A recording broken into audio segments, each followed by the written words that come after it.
உங்கள் favourite TV ஷோக்களை இனி miss பண்ண தேவையில்லை. ZEE5 இல் முற்றிலும் இலவசமாக காணுங்கள். இங்கேயும் எப்பொழுதும். என் புள்ள விக்ரம் உடம்புக்கு முடியாம இருக்கான். அவன் இந்த மாதிரி நேரத்துல ஸ்ட்ரெயின் பண்ணிக்காம இருக்க நான் இந்த விஷயத்த பண்ணிதானே ஆகணும். இப்ப கூட பாத்தீங்க தானே, ஒரு கையெழுத்து கூட அவனால போட முடியல, தலைய புடிச்சுக்கிறான். இப்படிப்பட்ட நேரத்துல அவனோட வேலையை ஒரு அம்மாவா நான் தானே பாத்துக்கணும்.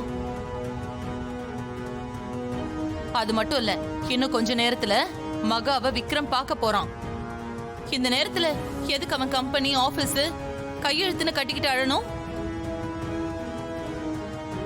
கொஞ்ச நாளைக்கு என் பையன் மகா கூட நல்ல சந்தோஷமா இருக்கட்டும். அந்த டைம்ல எதுக்கு நிர்வாகம் மேனேஜ்மெண்ட்னு அவனுக்கு நாம எதுக்கு டென்ஷன் கொடுக்கணும்?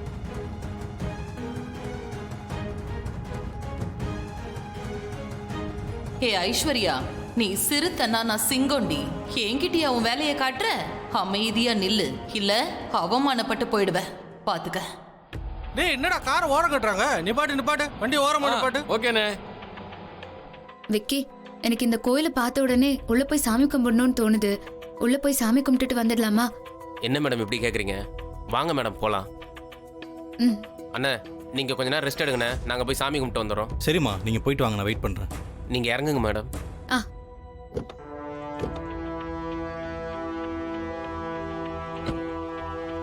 டேய், சாமி கும்பிட போறாங்கடா. போங்க மேடம். அண்ணே, சாவறதுக்கு முன்னாடி சாமி கும்பிட்டா நேரா சொர்க்கத்துக்கு போலாம்ண்ணே. பாயிண்ட் டு பாயிண்ட் போயிட்டு வரட்டும்ண்ணே, வெயிட் பண்ணுவோம். மாமா, அத்தை உங்களுக்காக இந்த பொறுப்பை ஏத்துக்கிறேன்னு சொன்னாலும் நாளைக்கு அவங்க ஆபீஸ் கம்பெனி வீடுன்னு தூக்கம் இல்லாம சாப்பிட நேரம் இல்லாம அலைஞ்சுக்கிட்டு கஷ்டப்படும் போது உங்களால பாத்துக்கிட்டு சும்மா இருக்க முடியுமா மாமா? இல்ல உங்க மனசுதான் தாங்குமா?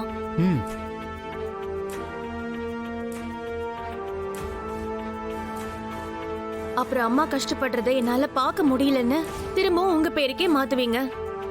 அதுக்கு உங்க பேர்லயே இருந்துட்டு போட்டுமே. பாவம், உங்களால சுமக்க முடியாத இந்த பெரிய பாரத்தை அவங்க தலையில எதுக்கு மாமா இறக்கி வைக்கணும்? ஐயோ, சரியான போட்டியா இருக்குதே. அக்கா, நீ ஆஃப் ஆயிராத. அடுத்த பாயிண்ட் எடுத்து விட்டு அவங்கள ஆஃப் பண்ணு. ஏய், இல்ல என்ன ஐஸ்வர்யா, எதுக்கு நீ இப்படி சொல்ற? நான் கஷ்டப்பட போறத பத்தியே பேசுறியே தவிர விக்ரம் கஷ்டப்படுறத பத்தி நீ பேசவே மாட்டேங்கிறியே. இவன் தாமா இப்ப ரெஸ்ட் எடுக்கணும். இவனுக்காக நான் இது கூட பண்ண கூடாதா? இல்லத்த, இப்ப ரெஸ்ட் மாமாக்கு தேவையா இல்ல உங்களுக்கு தேவையான்னு பார்த்தா உங்களுக்கு தான் தேவை. ஏன்னா இந்த குடும்பத்துக்காக உழைச்சு கழிச்சவங்க நீங்க தான் அத்தை ரெஸ்ட் எடுக்கணும். அம்மா, ஆமாம்மா, ஐஸ்வர்யா சொல்றதும் சரிதான். நான் அதை பத்தி எதுவுமே யோசிக்கவே இல்லைம்மா. ZEE5 ஆப்பை டவுன்லோட் செய்து அனைத்து எபிசோடுகளையும் இலவசமாக பாருங்க.